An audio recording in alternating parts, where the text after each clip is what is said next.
Okay, my brothers and sisters, I'm the Reverend Point Blank. I'm sitting there with Jamal Khalid. I don't know very much about him. He was introduced to me by a friend. And so all the things that the friend told me about him, I said, well, that's some interesting stuff. I really want to know a little bit more about it. So Jamal Khalid is in the house. Tell me a little bit about what's going on with you, Jamal. How you doing? All good. So what do you do, man? I rap. I have my own publishing company. I got a book on Amazon. My first book was called Homeboys to Blood. Homeboys to Blood. That's about the hood? Yeah. All right. My little brother, Daryl McKinney Jr., and my best friend, Brian Martin, they both died from gun violence. And here in Chicago? Gary, Indiana. I see. My little brother was 18. He had the key to the city. He saved the lady on the side of the expressway when a cop flipped over with my grandma. He died April 21st. Well, he got killed April 21st, 2009. My best friend, Brian Martin, his birthday is the day that my brother got killed. I wrote my book, Homeboys to Blood. I was in Alabama. I got stranded due to COVID. This was recently, I mean, last year or so, right? Yeah, a year and a half ago. Is that right? COVID stopped that. There was no traveling on the road. They shut down the Greyhounds and planes. I got stuck in Alabama. Well, you were stuck in Alabama. Alabama made you bored. In the house. You know, the stores was closing at a certain time. I got you. And at this time, it was a big store. How old were you? Right now I'm 32. I was 30. Okay, before I want to go back. Were you born here in Chicago? I was born in Gary, Indiana. Okay, so how did you grow up? First of all, would you tell me what that childhood was like to get you to? My childhood. My mom had me when she was 16. My grandma raised me. My mom went back to school. She became a CNA. Then she became an RN, PRN. Right now, she do home health care. Her birthday is January 25th. My second book, I'm getting my mom a foundation called the KK Foundation of Love. Right. My book, Hurt People, comes out November 28th. Okay, now that book is about hurting and healing. And how people hurt people. Yeah. See, I can tell by the titles, basically. It's about my life. Yeah. So she's 16 years old with a baby. 16 years old with a baby. And how did that? I mean, wow. I mean, my grandma was a pastor. My grandfather was too. Okay. They from Grenada, Mississippi. All my family from Grenada, Mississippi. All of them migrated to here. My grandma, Deanie Wright, she's from Louisiana.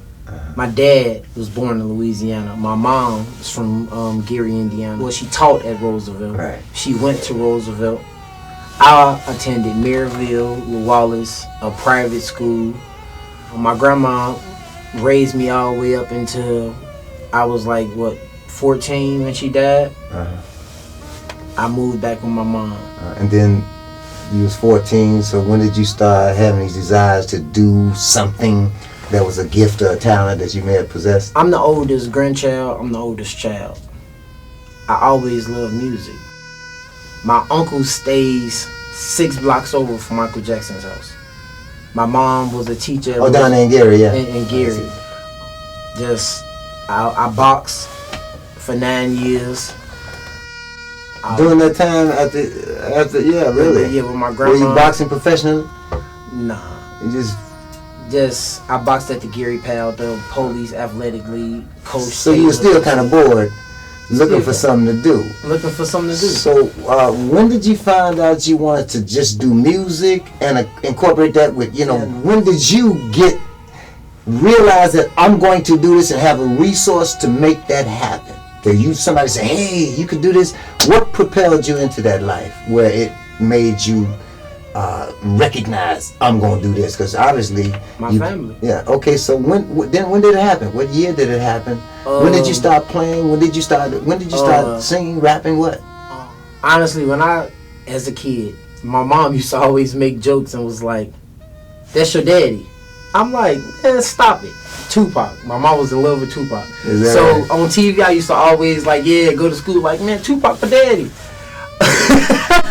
It was weird. And then my cousins them always said like, man, you supposed to be from New York, because even though my mom had me grow up listening to Tupac, I adapted to Jay-Z, Master P. So Biggie. Yeah. I grew up listening to Biggie. It was all a dream. Listening to that. Yeah, my stepdad is Mexican. So the music, he used to always sit down in the basement listening to old school.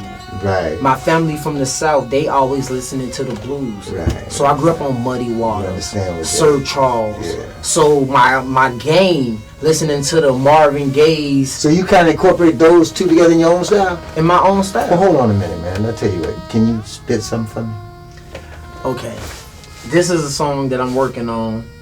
It's off the 762 Wild Fan Lucci. It's called Pick Yourself Up. Go for it. It's not all the way dead, but just all right. Just a little something. Let me go just ahead. A little something. With it. If you fall, pick yourself up and take it like a man. When life be throwing punches, I just take them on the chin. So I bob and weave through problems and I hustle through my pain. Had a whole lot of things, doing drugs to ease the pain. I prepare myself for rainy days, cause my days can't be the same. When you doing harder things and you standing in the rain, we can have the same car, but we in a different lane. How we had the same heart, but we sharing different pain. How we balling the same game, but we in a different game. I think that's fantastic. The thing about the music we talked about a little bit earlier, that a lot of music is standing on the old school music, and I think that back then that we were more or less politicians. We were talking about, society, dealing with what was going on, you know what I mean? And I like that. So you getting ready to do what with your music, man? Right now I'm paying different people to go to studios. Yeah, I see. But you write all your own stuff. I write all of my own stuff. But the music part, you got it. Honestly, this year, like 3 months ago, I just started writing. I never in my life, so that piece you just did, you wrote that piece, right? I wrote that piece. Okay, so as far as the sound, the music, the beat, you got a producer for that? Or you pay different producers for that kind of stuff? different people. I see. I guess my question is exactly where you want to take this music thing with your life, and what do you want to do with your life after you take the music there? The music thing, I don't want to be rich. I don't want to be rich. So while you're doing the music, talk to me. I just want people to know my name. I want to go down with the biggies, the pop Say my name, say my name like Beyonce. I want them to say my name. It's so weird that I just took my shahada September 2nd. I became Muslim. Just when I listen to Kevin Gates, me and him, we have the same interests. We almost the same experience, same people. He from Baton Rouge, Louisiana. My grandma from Louisiana. He's Muslim, I'm Muslim. How he is with his kids, the knowledge he has, the energy he has. Well, I'm imagining you want to pass that on in your own way to your own kids, and through your music and the things that you do. Book. Yeah, so you're writing books, you're doing hip hop. Obviously, you want to probably get into producing your own sounds, huh? Own like sounds. Doing your own studio. Yeah. How long you been doing it? Like actually making money or going places? Making money. I say probably like around 2011. I see. 2011. One of my friends, his friend opened up for Gucci. We was at Secrets. I think it was at Dalton, Cal City. 2008, before Nicki Minaj even got on, we met her at Mr. Ricky's with Gucci Man. I always been a big person on going to the concerts. I went to the Jay-Z On The Run concert. I went to the Watch the Throne with him and Kanye West. I went to the Adele concert. I done seen Ed Sheeran in concert. Do you met any of these people? They offer you anything? Do you ever play for them or play around them? Nah, I just went to concerts. So you about to start doing that? Yeah, and that's what I'm trying to do now. Okay, go ahead. Off my book, Homeboys to Blood, when I donated all of the money to that. I was just donating money to Really? to pay for people memorials, caskets, Right. the clothes for the dead. We can look at the book. You got a copy of it? I don't have. I mean, yeah, but just say it. You know. Yeah, it's Homeboys to Blood, Right. written by Marcus McKinney and Matthew Santana. And what was the other one? Hurt People, which should be out November 28th. I see. My clothing line, No Love City, Wow. Life Worth Living. I see. So all of these business entities, they stem from how you grew up and what you decided to do, obviously, because I'm seeing it. And, you know, the names of these, and the names of your organizations and the money you're giving back. And in the end of it all, what do you want people to say about Jamal? What I want people to say about Jamal, I'm him. I get the clothes off my back. The Hoochie Coochie Man said that. I just want to wear him. I'm him, His Imperial Majesty. My people in Rochester, we gonna be in Harlem, and then we gonna go to Marcy Projects, shoot scenes. Right. Then I'm gonna come back here, and then we gonna be Gary, Indiana, 49th, where I originally grew up at. Right. We gonna shoot out there by Michael Jackson House, Alabama, and yeah. And I'll tell you what, we're gonna put this on Can TV if you don't mind. Ah, that's cool. Plus, I'll put it on my social media. I think people need to know about people like Jamal, who's actually trying to do something in the community, who's been through the hood, knows what it's like, has felt the pain of it through his family and every other area. So he's trying to make a change, trying to make a difference. I appreciate this. So how can we get in touch with you, Jamal? You can get in touch with me. My email is nolovecity219. Love is spelled LUV. It's NOLUVCITY 219 @gmail. My phone number is 708-980-5977. You want them to call you too? Hey, you can call, text. What's the text message then? Text message. My Facebook is Bobby Gore. You're gonna see Bobby Gore, which is from Chicago. Yeah. You know, I've been teaching myself Islamic. La la va va la va Right. means I come as I am, Right. and I am as I come. I understand.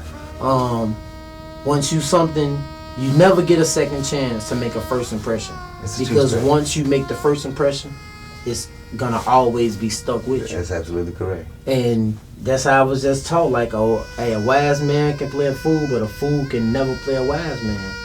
So it's as my journey to learn knowledge, to be a better person, to be a better son, to be a better father. I'm single. I guess that's a shout out to the honeys and the ladies. Brothers doing something. Y'all, you say what? 32? I'm 32, finna be 33. Scottie Pippen. You looking for a queen? I'm looking for a queen. All right, so see, you know, I agree with all of that, and the difficulty that I've had with people who, there's a definitive perception of a queen. When you look at the chessboard, she the baddest motherfucker on the chessboard. She can go anywhere she want to go. She can jump over people. The king can't move but one step at a time.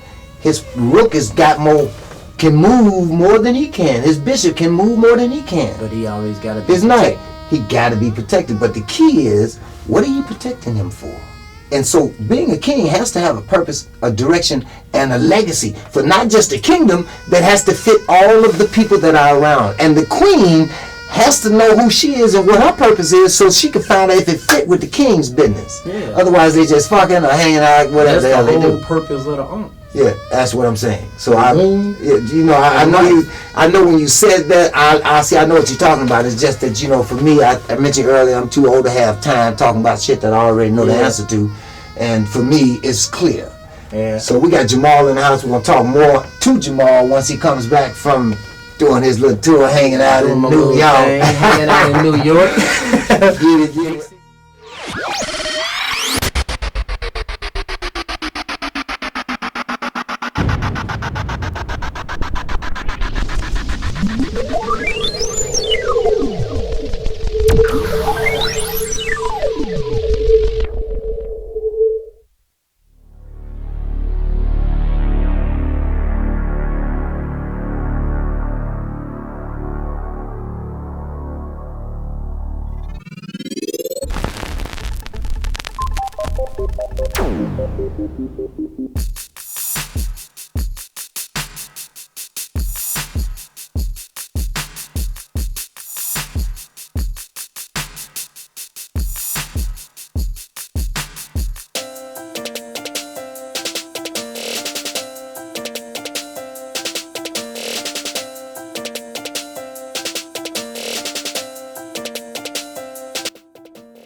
French, British, Italian, Japanese television.